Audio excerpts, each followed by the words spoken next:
If you work in quality control at a candy factory, you know strict safety regulations come with the job. It's why you partner with Grainger. Grainger helps you find the high-quality and compliant products your business needs to inspect, detect, and help correct issues. And the sweetest part is, everyone gets a product that's as safe to eat as it is delicious. Call 1-800-GRAINGER, click Grainger.com, or just stop by. Grainger, for the ones who get it done. A warm and friendly hello! Welcome to lovely Las Vegas for Coast to Coast Hoops with myself, Greg Hoops Peterson, now part of the VSiN Family Podcast. We've got an excellent podcast for you. In a few minutes, we're going to be joined by one of our good friends, Blake Lovell. He does an amazing job over at Southeastern 16. They get a look at this amazing game of college basketball. We're going to be talking a lot about these NBA draft decisions because we have seen some news coming out recently that it appears as though Boogie Fland is going to be back in school. It appears as though he's going to be in the transfer portal, so we're going to be talking about that. Other guys that have big NBA draft decisions, that's going to be coming up in the next few days, and we're also going to be talking just a little bit about the SEC in general, Oklahoma, their offseason. What are we going to be able to expect out of some of these more mid-tier teams out there in the SEC? We're going to be talking about that and so much more. And then in the final segment, going to get you guys a recap of the news and notes that we saw in college basketball on Thursday. If you do have a question, comment, segment idea, what have you for this podcast, you do have one of two ways to be able to fire those in. First one is my Twitter/X timeline at gunit_81. Keep in mind, letters EM, maybe does not matter, so as per usual, please do send these into the timeline. And the other way, that is via an Apple Podcast review. If you rate this podcast 5 stars, it is very much appreciated. From there, you're able to fire in whatever you'd like to hear on this podcast via that 5-star review. While I did not get in any Twitter/X questions today, everything is powered by Edge Boost. Over at Edge Boost, they're making sure that bettors are able to access their funds whenever they want for whatever they need. When you go to edgeboost.bet, type in that promo code Greg, GREG. That'll get you a dollar for dollar match on your first deposit up to $25. Now let's talk with our good guy Blake Lovell, who does such amazing work over at Southeastern 16, but also Clutch Point Sports as well. He's all over the place doing an amazing job looking at basketball. You're able to follow him on Twitter/X at the Blake Lovell, last name spelled Lovell. And Blake, always a pleasure, my friend. Thank you. Thanks for having me, Greg. Always great to have you aboard, Blake. And Blake, it has been a very wild offseason here in the SEC, and we are coming off of the NBA Draft Combine. And how big do you think that this is going to be a factor as to what we're going to be getting in the next few weeks? Because it feels like we've had a little bit of a slowdown since the beginning of the month of May, especially with regards to power conference teams, because I feel like the power conference teams have a lot of things sorted out. But as we both know, there's a lot of guys that have both their name in the portal and are currently going through the NBA draft process. And I think that that's really going to cause, for lack of a better term, a second wave in the portal. Yeah, it will for sure. Like you said, I think we kind of see how this plays out with the draft process. It is something where, look at the situation with a Boogie Fland who decides that he's going to come back. Everyone felt like when he basically said, hey, I'm heading to the NBA to go through this process, most people at the time, I think, thought that he was going to stay in. And now that he's returning, seems like there's a bit of momentum for him, maybe towards the Florida or something like that, just given a lot of the hearsay out there. And so you can kind of see how one player like that can change everything. I mean, if he were to join Florida, all of a sudden, I think the Gators become pretty close to maybe the favorite again to win the national championship if they were to kind of plug him into that spot, which you can also look at the Florida roster and look at someone like Alex Condon, who still has a big decision to make. I mean, Tahad Pettiford at Auburn, seems like LeBaron Philon is going to stay in the NBA draft now for Alabama. So Alabama's kind of, all right, how do they fill that role? I think they've got some options there in terms of what he would have brought to the table. And so you just keep going down the line with some of these guys like this. Otega Oweh at Kentucky, Carter Knox at Arkansas. Like, these are guys that, quite frankly, and pretty much all of those guys I just mentioned, I mean, those are SEC Player of the Year type candidates if they come back next season. And I think so, you just kind of see how it's all going to play out. But we're not just talking about a couple of these guys who could, maybe just make a difference. We're talking about guys who are probably going to be the leaders of those teams potentially, have even better years. And that can certainly, like you said, sort of start that domino effect again when it comes to transfers if, some of those guys were to stay in the draft. Yep, absolutely. That's very impactful what we've got in terms of those guys that they are either going to be going back to one school or they're going to be staying in the NBA draft. But I do think that the real intrigue is some of these guys that have also entered in the transfer portal as well, because I just take a look at the randomness of that. And with regards to these teams that don't have any slots open, they're really at a little bit of a disadvantage right now. And I've been noticing that a lot of the smartest teams, they typically just leave like 1 or 2 slots open just in case if something like this happens. And I think that there's going to be a lot of teams that are going to be thankful that they do so with the way that the draft process has played out just over the last few years in general. Yeah, no doubt. I mean, and that's when, you start to look at depth charts and all that. Like you can see that, some of these are pretty full, but yet they may be full from a numbers standpoint, but you still see, okay, that team, they need a starter there. They're not just bringing in a guy that's going to come off the bench. They still need to fill a starting spot, kind of in that position. And you can look at different ones like that with some of these teams, not just in the SEC, but nationally. And you start to figure out, okay, well, that's where some of these moves, we said, from a numbers perspective, some of these teams look full when you look at their depth chart, but it's really figuring out who the guys are going to be the main, contributors and who are going to be the guys that are, making a big impact in terms of the production. Like Ole Miss is one of those interesting teams to me. Like their front court is about, as done as it can get. Like they've got a lot of depth in the front court, but now, we see, could they get in on a Desmond Claude or someone like that could sort of really change the way that, maybe that backcourt looks coming into next season. And so they're just one of the many examples, I think, of teams like that are sitting out there still waiting to maybe fill one of those spots. But a lot of it is going to depend on this continued domino effect with some of these top transfers that are still available. And as we know, there are guys who have transferred multiple times at this point. Just because you transferred right now doesn't mean that, something may happen to where all of a sudden you're out there playing for someone else next season. We've certainly seen that. Yeah, but no question about it. And that is really the big intrigue, in my opinion. As shown to me on the show, we do have our good friend Blake Lovell, who does such great work over at Southeastern 16, joining me on Coast to Coast Hoops. And I think that it's just so impactful this time of year as well to be taking inventory, not just of the transfers, not just of the guys that are in the NBA draft, but the guys that we know are set in stone and coming back. And I do love the fact that you were mentioning Florida a little bit before, because with Alex Condon, obviously, he's got a little bit of a decision. And for Florida, the backcourt is not going to be the same when you lose guys like Walter Clayton and company from a season ago. There's just no way it is going to be. But that said, they bring back a lot of pieces. I'm feeling pretty rock solid about them. We know that Kentucky is going to be having a lot of moving parts as well, but they've got a few guys they're going to be returning from a season ago as well. And I just look at these teams that they're going to be bringing back their guys. And I think that that's so big and gets lost in all the, shall we say, portal hoopla that we see this time of year. Yeah, no question. Like you said, I think the whole conversation starts with Florida. I mean, if they were to bring back Condon and let's say they landed a Boogie Flan, I think they're easily the favorite in the SEC going into the next season and maybe even the favorite nationally if that were to be the roster. Because then at that point, they would bring back that entire front court, from a national championship team, top 4 contributors or whatever, and then the backcourt to add a nice point guard in Lee and then to bring Boogie Flan in and like being able to also look at the freshmen that they're going to bring in. I think Florida would certainly lead the way. They may still right now, but like I mentioned, I think that's just the Boogie Flan thing is still just sitting out there waiting to see what happens there. But, you talked about Kentucky. I think Kentucky's a team that with Owe, I mean, they are, again, easily one of the favorites, I think, heading into next season. You look at what Mark Pope has done. He's built the roster in a different way this year. I don't think this is going to be a team that has as much of a volume three-point wise. They're not going to be shooting probably as many threes when you look at the distribution last year versus this year, but they're probably going to be a lot more of an attacking type team, get to the free throw line a lot more than they did last year. And so I think, you'll see a little bit of a different style there. Arkansas is another one that I think is pretty fascinating. I mentioned Knox earlier.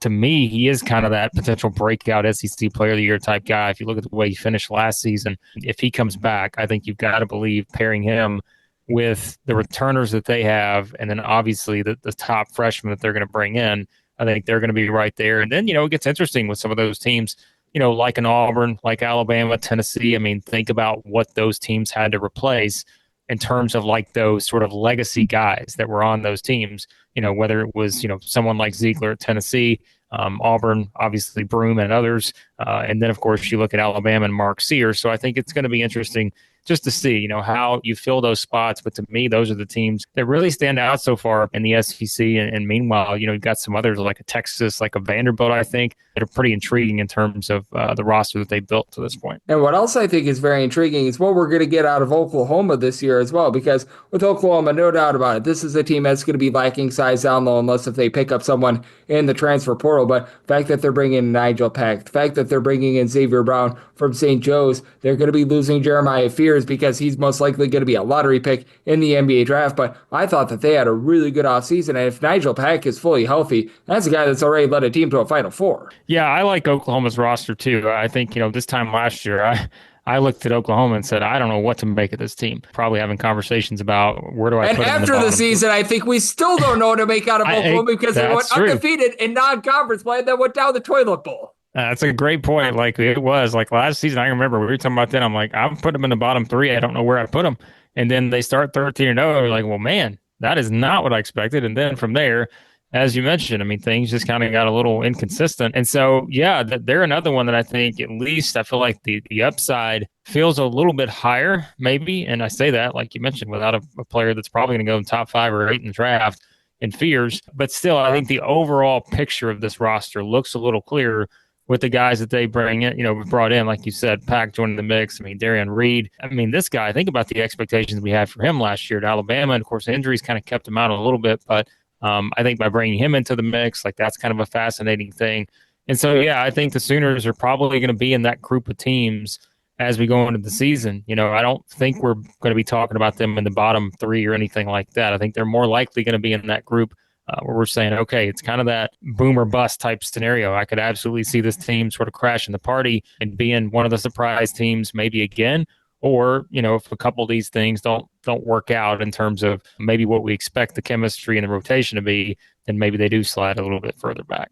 Yeah, with Oklahoma, I think that they're one of the most interesting teams out there in the SEC because I just take a look at them. I think that there's a lot of upside, but at the same time, I do have my concerns with what they're going to be able to get down low as well as Blake Lovell, who does such great work over at Southeastern 16, is joining me on Coast to Coast Hoops. And I do have to bring up this team as well. It's a team that I haven't talked about too much here in the offseason, but they bring in quite a few guys. What do we make out of South Carolina and the fact that they bring back Meechie Johnson, who began his career at Ohio State, went to South Carolina, went back to Ohio State, now he's back at South Carolina. I don't think I've ever seen a trajectory like that, but there we go there. But Christ Adesonko, who comes on over from Providence, is an intriguing guy. I like the pickup of Elijah Strong, Mongolian Mike, and with South Carolina, this team brings in a lot of transfers, and I feel like they're sort of out there with, shall we say, some question marks, but at the same time, quite a bit of upside. Yeah, it feels like a sneaky good roster, and I think it's one that's not going to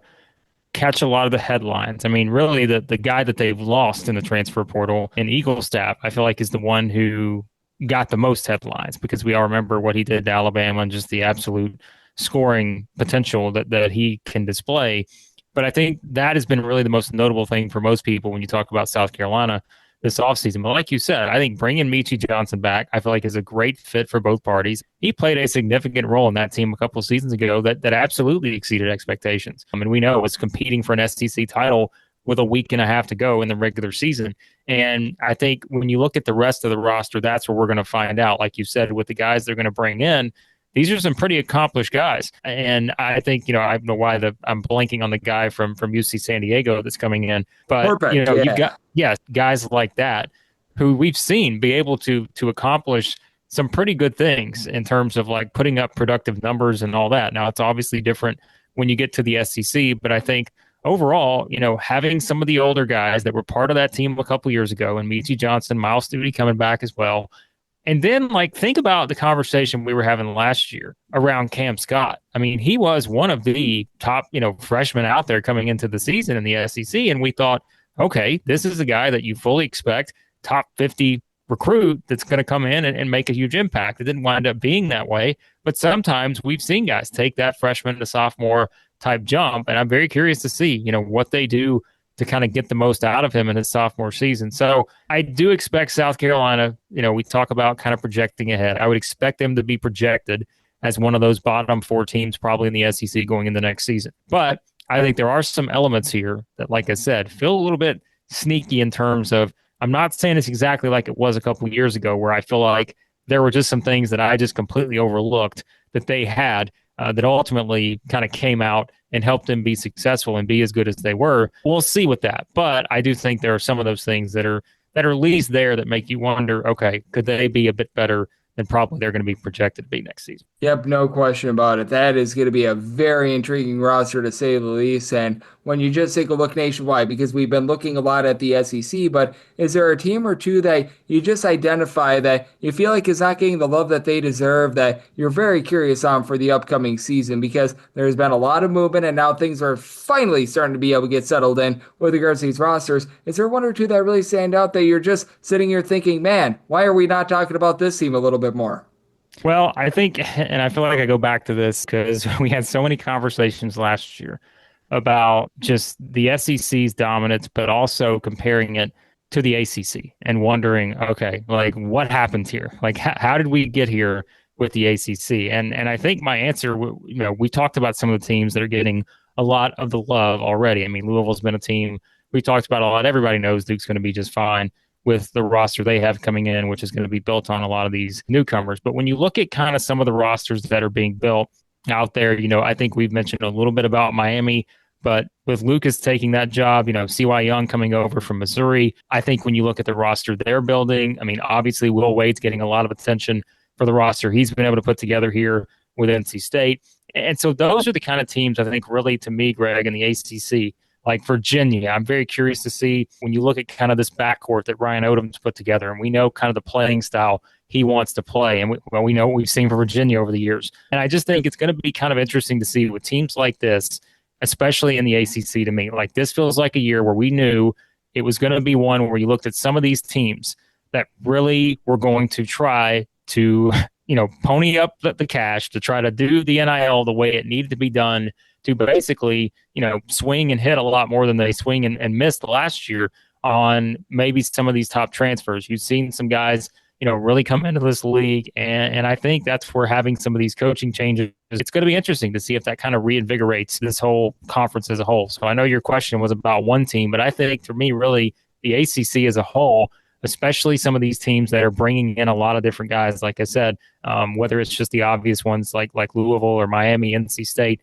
ones like that, but maybe it's also some of these guys under the radar and kind of seeing how they revamp their rosters a little bit, out of Virginia, at say like a Syracuse, something like that. Like teams like this, I think, are just so fascinating at this point because we know there's a lot of different newcomers, and we really have to see if that helps push the ACC back forward a bit. Yep, with the ACC, I'm so intrigued by a lot of those new hires as well because they've lost so many grizzled veterans of the coaching game, and being able to just get some good hires in there. I like what Virginia's doing. I like what we have seen out of NC State, Will Wade and company. You mentioned Miami as well. I think that they did a good job this offseason, but nobody's doing a better job this offseason than you, Blake, of taking a look at this great game of college basketball. You're over there on Southeastern 16, Clutch Point Sports, and so much more. So let the good people at home know it's all on tap for you and how people can follow along on social media and other platforms. Yeah, I always appreciate it, Greg. Yeah, you can find our SEC stuff, Southeastern 16, on YouTube, doing lots of SEC offseason stuff. Just did a real sort of deep dive for our Southeastern 16 members on Kentucky's roster, kind of looking at,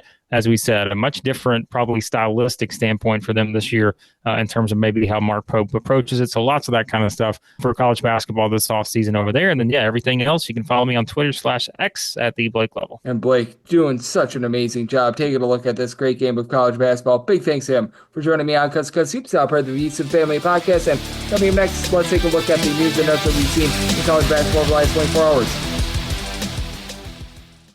If your job at a healthcare facility includes disinfecting against viruses, you know prevention is the best medicine. And maintaining healthy spaces starts with a healthy cleaning routine. Grainger's world-class supply chain helps ensure you have the quality products you need when you need them. From disinfectants and cleaning supplies to personal protective equipment, so you can help deliver a clean bill of health. Call 1-800-GRAINGER, click Grainger.com, or just stop by. Grainger, for the ones who get it done. And we're back here in lovely Las Vegas for Coast to Coast Hoops with myself, Greg Hoops Peterson, now part of the VSiN Family Podcast. Always a pleasure to be joined by our good friend in Blake Lovell. He does an incredible job taking a look at this great game of college basketball, and every single time he joins me, lends amazing insight. So a big thanks to Blake for joining me in the last segment. Now it is that time of the podcast. I give you a recap of the news and notes that we saw in college basketball over the last 24 hours.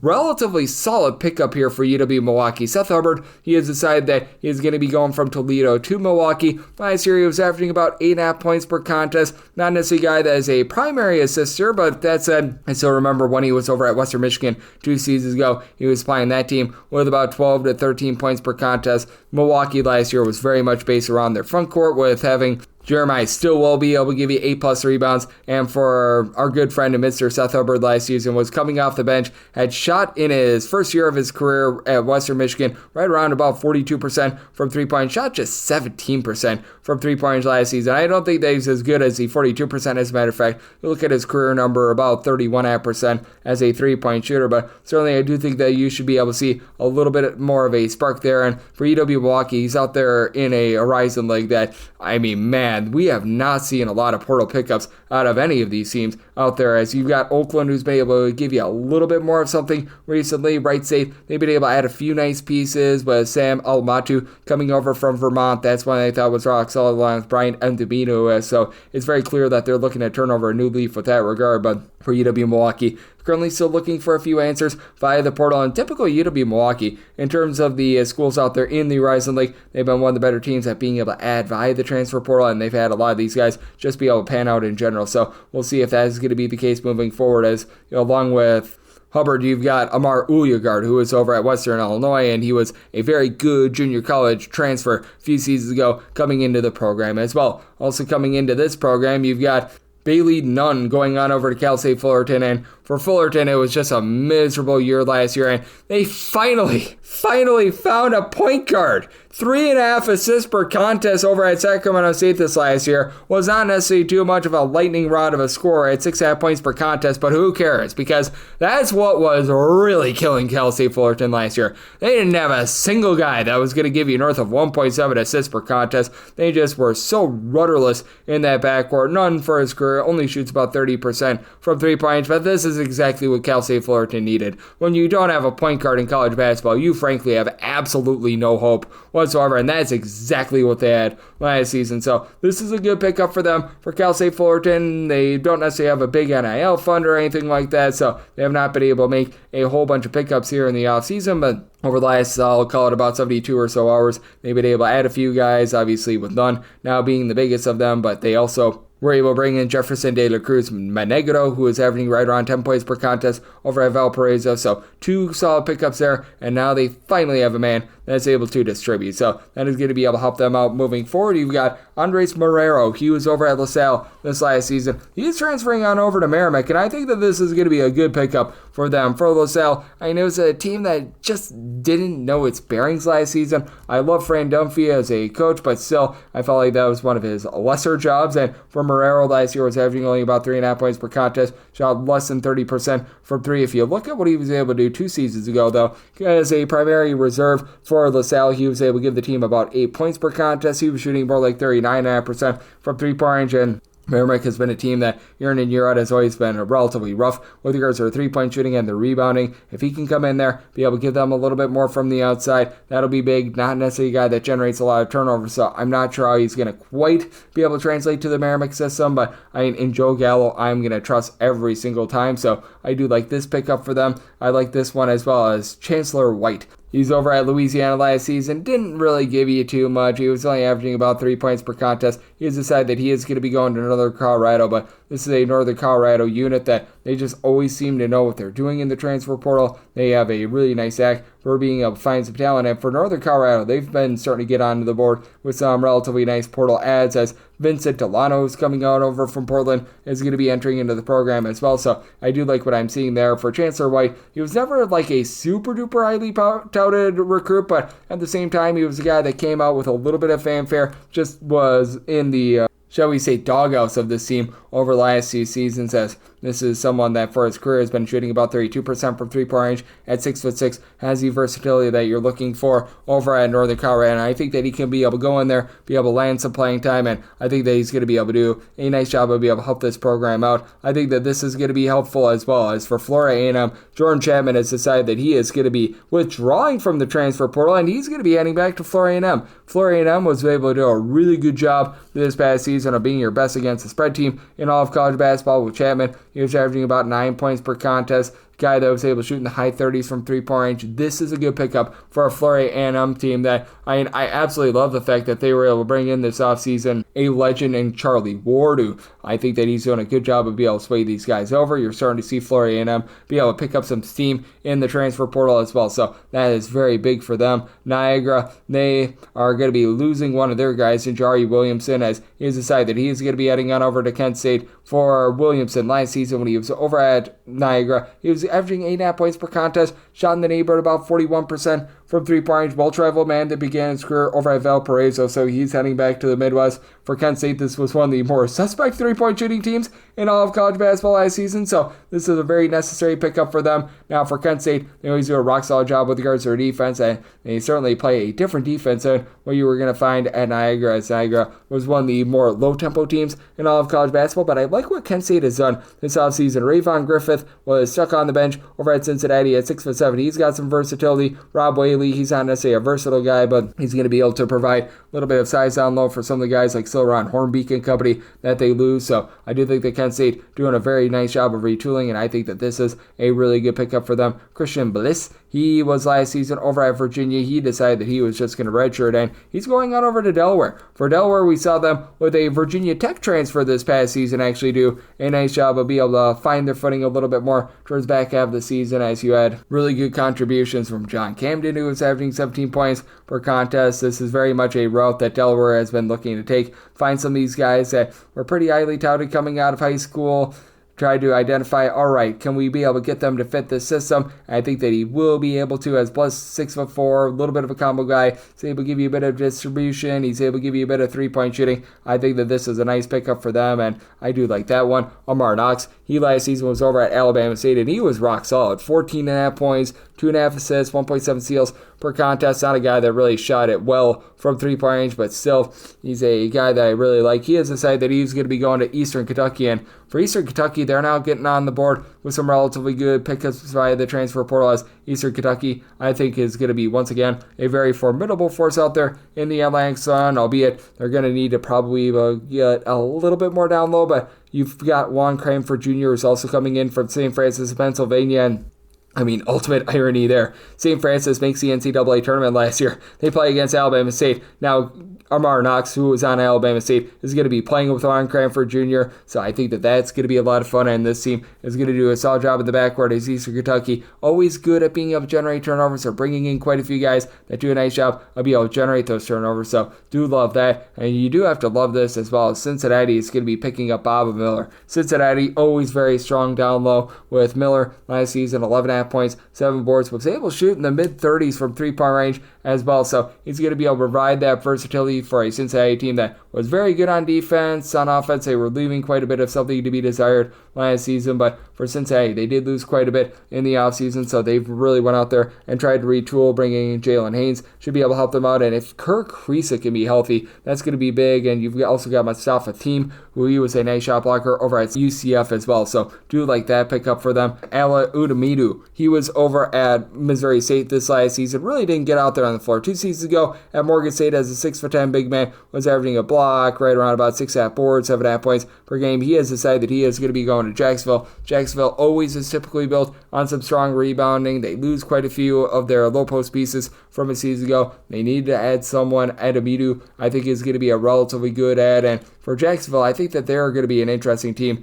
out in that Atlantic Sun this season, as you've obviously got a team that I talked about a few minutes ago in Eastern Kentucky, who I think is rock solid. Lipscomb was able to make the NCAA tournament last year, but they've got a lot of retooling. They also have a little bit of a coaching flip as well, so that's not necessarily amazing for them. And for the Jacksonville team, they've been able to do a nice job of adding some talent with bringing in Jalen Jones from Oakland. On top of that, Chris Lockett, a guy that was over at Boise State, was a pretty highly touted recruit. He's going to be coming in as well. So like what they've been able to do here in the offseason. I like what this program's been able to do in the offseason as well, and I feel like they're getting a relatively good ad as Spencer Mahoney is going to be going on over from Cal to Temple. For Mahoney, last season just was not able to see a whole lot of minutes. He was only able to give you about 1.5 per contest, but I thought that this was a guy that had some relatively good upside, just was very much underutilized a season ago, and now being able to go to Temple where they do a nice job of being able to help out these shooters, and I do think that Mahoney is going to be that for this program. I think that this is going to be rock solid, and he's a guy that comes from the great state of New Jersey as well.